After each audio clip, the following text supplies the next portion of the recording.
Om Shanti. Good morning. साकार मुरली 9 जून 2022। बाबा का मीठा मीठा लेटर हम मीठे मीठे बच्चों के मीठे मंथन के लिए। मंथन शुरू करने से पहले सतगुरु बाप दादा की नर से नारायण बनाने वाले परम पिता की शांति भरी किरणों के नीचे बैठ जाते हैं और अनुभव करते हैं मैं शांत स्वरूपात्मा हूं, शांति के सागर शिव पिता की संतान हूं। आज मीठे बाबा ने कहा, मीठे बच्चे तुम ब्राह्मण कुल श्रेष्ठ, ब्राह्मण कुल श्रेष्ठ, ब्राह्मण कुलों में भी श्रेष्ठ हो, विष्णु कुल का बनने वाले हो। अभी हम ब्राह्मण बने हैं और ब्राह्मणों जो दुनिया के होते हैं उनमें भी श्रेष्ठ, और फिर विष्णु कुल का बनने वाले हैं। इसलिए बाबा कहते हैं तुम्हें पक्का वैष्णव बनना है। और वैष्णव लोग क्या करते हैं? सिर्फ सतो प्रधान चीजों को ग्रहण करते हैं, यानी वे चीजों को खाते हैं जो देवताएं खाते थे। जो देवताएं स्वीकार नहीं करते हैं वो वैष्णव नहीं स्वीकार करते हैं। तो हम सच्चे सच्चे वैष्णव हैं। वैष्णव अर्थात विष्णु के गले का हार बनने वाले, विष्णु की दुनिया में जाने वाले। तो हमें पूरा ध्यान रखना है, जो चीजें देवताएं स्वीकार नहीं करते थे वो हमें स्वीकार नहीं करनी है। आज का प्रश्न है, तुम बच्चों को किस परीक्षा से डरना व मूझना नहीं? बाबा कहते हैं अगर चलते चलते इस पुराने शरीर को कोई तकलीफ होती, देखो कलयुग का शरीर है, पुराना हो गया है, तो तकलीफ तो होती है। बाबा कहते हैं बीमारी आदि आती है, तो इसमें डरना व मूझना नहीं है। क्या सोचना है? ये कर्म भोग है, पुराना हिसाब किताब है, चुकतू हो रहा है। योग बल से हिसाब किताब अगर नहीं चुकतू कर पा रहे हैं, कंडीशन है, तो क्या होगा? कर्म भोग से चुकतू होगा। देखो चुकतू तो होना ही है ना। जैसे बहुत सारे लोग आप देखो कर्जा ले लेते हैं, अब कर्जा ले लिया नहीं चुका पाए तो क्या करती है गवर्नमेंट या बैंक? क्या करती है? जो कमाई दे करके चुकतू कर लेते हैं तो कोई दिक्कत नहीं। जो कमाई दे करके चुकतू नहीं कर पाते हैं तो बैंक क्या करती है? उनकी प्रॉपर्टी को हुड़प करती है, हड़पती है। ऐसे ये भी है, जो परमात्मा की याद से चुकतू नहीं कर पाते उनको भोग के चुकतू करना पड़ता है। इसलिए बाबा ने कहा पुराना हिसाब किताब तो चुकतू हो रहा है। इसलिए दोनों चीजों में मूंझना नहीं है, लेकिन जितना हो सके याद करके चुकतू करना है। याद करेंगे तो कष्ट नहीं होगा, भोग करके चुकतू करने में थोड़ा कष्ट होता है, फिर भी बाबा कहते हैं उसमें तकलीफ नहीं होना है। यही सोचना है, नथिंग न्यू, हम हल्के हो रहे हैं, मेरा कर्म भोग चुकतू हो रहा है। आज का गीत है हमारे तीर्थ न्यारे हैं। निराकार परमात्मा का तो एक ही नाम है, शिव। इसलिए बाबा बार बार कहते हैं ना, मैं जो हूं जैसा हूं मेरे को कुछ ही लोग जानते हैं। बाबा ने कहा मेरा नाम कभी बदलता नहीं है। ऐसा नहीं होता कि बाबा का नाम आज कुछ है कल कुछ हो जाए, नहीं, सदैव शिव है और शिव ही रहेगा। वही हमारा पिता भी है, टीचर भी है, सदगुरु भी है। ये सब कितनी मीठी मीठी बातें हैं कि हम निराकार परमात्मा के स्टूडेंट बन गए, हमको राजयोग सिखला रहे हैं, तो कितनी खुशी होनी चाहिए। दुनिया वाले समझते नहीं कि प्रजापिता ब्रह्मा कौन है। ब्रह्मा होगा तो कहाँ होगा? प्रजापिता होगा, प्रजा का होगा तो नीचे होगा। दुनिया वाले सिर्फ कहते हैं ब्रह्मा देवताय नमः, शंकर देवताय नमः, और फिर ये भी कह देते हैं गुरु रे ब्रह्मा गुरु रे विष्णु। अब एक बात बाबा समझाते हैं और सोचने वाली बात है, विष्णु और शंकर कैसे गुरु है?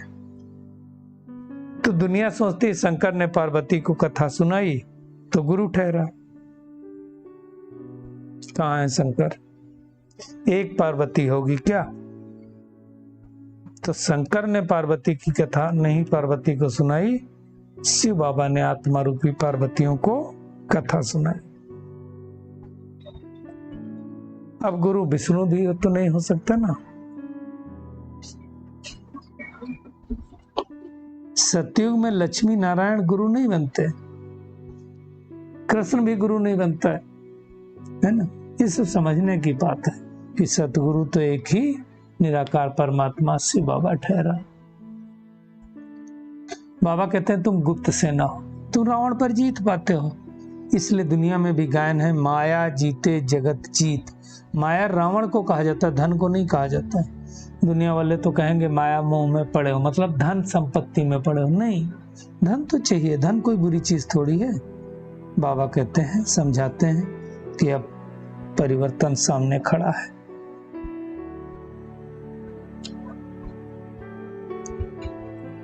अब तुम्हें वापस अपने घर जाना है, तो इस नॉलेज को धारण करना है।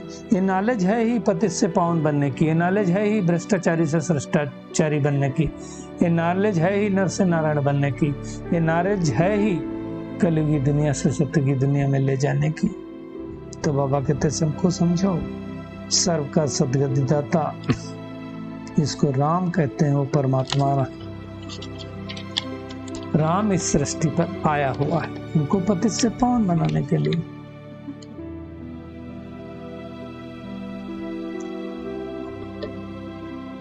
तो बाबा कहते हैं तुम हो अभी संगम युग पर, और बाकी सारे लोग फिर कहाँ हैं? कलयुग में। क्योंकि जब तक ब्रह्मा मुख वंशावली ब्राह्मण नहीं बनेंगे तब तक तो कलयुग में ही है ना। मुख्य बात है बाबा को याद करना, देह सहित देह के सब संबंधों को भूल करके बाबा कहते हैं मामेकम याद करो। बाबा ने हमें अशरीरी भेजा था और फिर वापस इस पार्ट को पूरा करके अशरीरी बन करके ही वापस जाना है। ये गुप्त मेहनत है। तो बाबा को और बाबा की दी गए वर्षे को अर्थात सतयुगी दुनिया को याद करना है। बाबा कहते तुम बच्चे तो जानते हो कि अब हम जा रहे हैं शांति धाम में। फिर कहाँ आएंगे? फिर सुख धाम में आएंगे। इस कलयुगी दुनिया में अब दोबारा जन्म नहीं लेना। ये शरीर तो यही समाप्त हो जाएगा ना।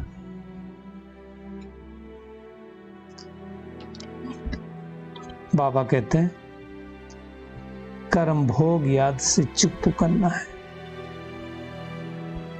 7 रोज की भट्टी भी यहाँ कराई जाती है, परंतु बाबा कहते हैं एकदम नब्ज देख करके बताना। ऐसा नहीं किसी को बोल दिया 7 रोज। पहले तो क्या होता था, मधुबन में रखा जाता था, सेंटर पे रखा जाता था और रख करके 7 दिन।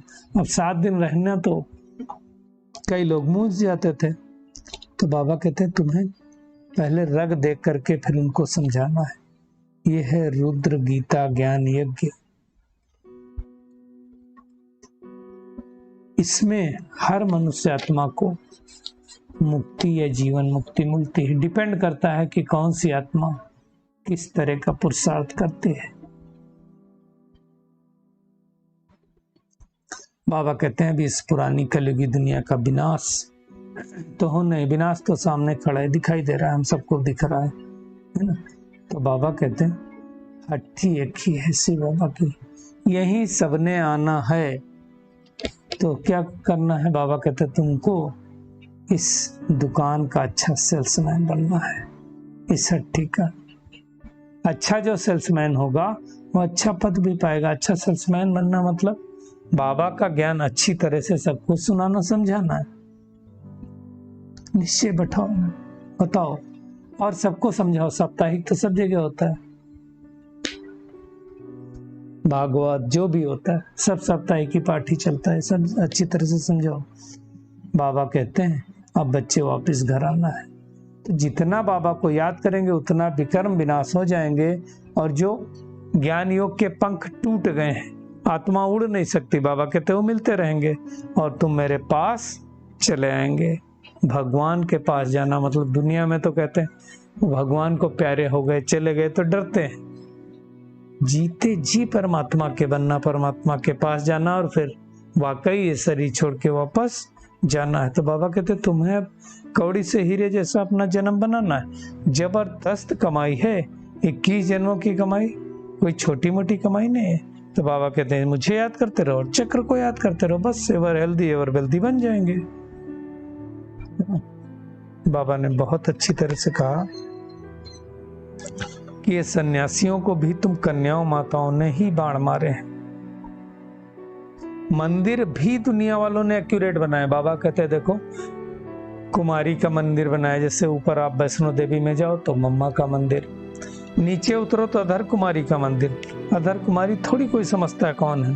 अधर कुमारी का मतलब बाबा कहते हैं जो गृहस्थ व्यवहार में रह करके बीके बनते हैं, अर्थात ब्रह्मा कुमार कुमारी बनते हैं, उनको यह अधर कहा जाता है।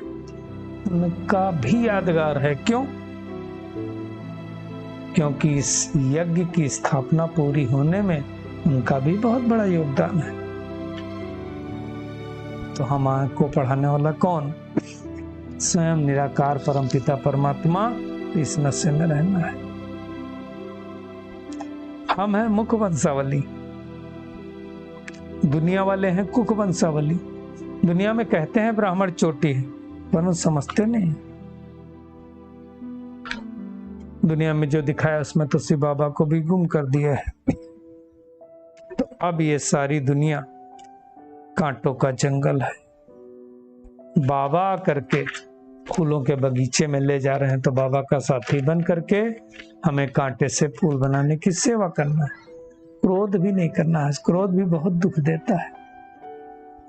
क्रोध में बस होकर के कोई बोल नहीं बोलना है, नहीं तो और सजा के भागीदार थोड़ी बनना। ऑलरेडी इतने पाप कर्म हैं ही सर पर, तो अब और करेंगे तो कैसे उतरेंगे। नारायणी नशे में रहना है कि अब हमें तो नर से नारायण बनना है। बाबा कहते हैं मार्जिन है, गिरना है और फिर संभलना। ऐसा नहीं हुआ कि गिर गए तो फिर गिरे ही रहे, नहीं, हार्ट फेल नहीं होना। तो आज का होमवर्क, ऊंच पद पाना है ना, तो बाबा कहते हैं अच्छा सेल्समैन बनना है।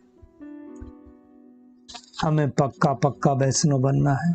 वही चीजों को स्वीकार नहीं करना है जो देवताएं स्वीकार नहीं करते हैं।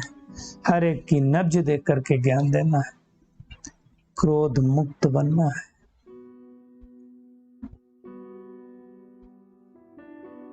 बाप का मददगार बनने की गारंटी जब हम कर लेते हैं तो उसके बाद कोई डिसर्विस का कार्य नहीं करना है। आज का बाबा का वरदान है, नथिंग न्यू की स्मृति से विघ्नों को खेल समझकर पार करने वाले अनुभवी मूर्त भव। बाबा कहते हैं विघ्नों का आना ये भी ड्रामा में आदि से अंत तक नूद है। विघ्न तो आएंगे, लेकिन वो विघ्न असंभव से संभव की अनुभूति कराते हैं। अनुभवी आत्माओं को विघ्न कैसा लगेगा? एक खेल जैसा लगेगा।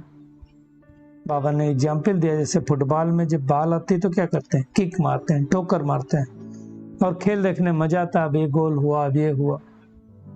बाबा कहते हैं ऐसे ये विघ्नों को भी खेल समझो। नथिंग न्यू ड्रामा खेल भी दिखाता है और संपन्न सफलता भी दिखाता है। अगर उस विघ्न पर आप विजय प्राप्त कर लिए तो आपको अपार खुशी होती है। तो हमें विघ्नों को खेल समझना है।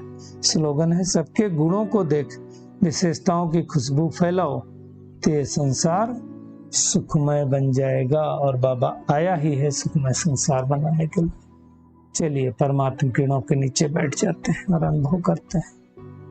मैं नथिंग न्यू की स्मृति में रहने वाली, विघ्नों को खेल समझकर उनको पार करने वाली अनुभवी मूर्त आत्मा हूं। बाबा को याद करके, आने वाली उस राजधानी को याद करके 21 जन्मों की बादशाही लेने वाली कोटों में कोई आत्मा हूं। हर आत्मा की विशेषताएं देखकर विशेषताओं की खुशबू फैलाने वाली मैं खुशबूदार आत्मा हूं। बाबा की इस हट्टी का एक अच्छा सेल्समैन हूं। शुक्रिया मीठे प्यारे बाप दादा, शुक्रिया आप सभी का। इस मीठे मंथन के लिए। ओम शांति।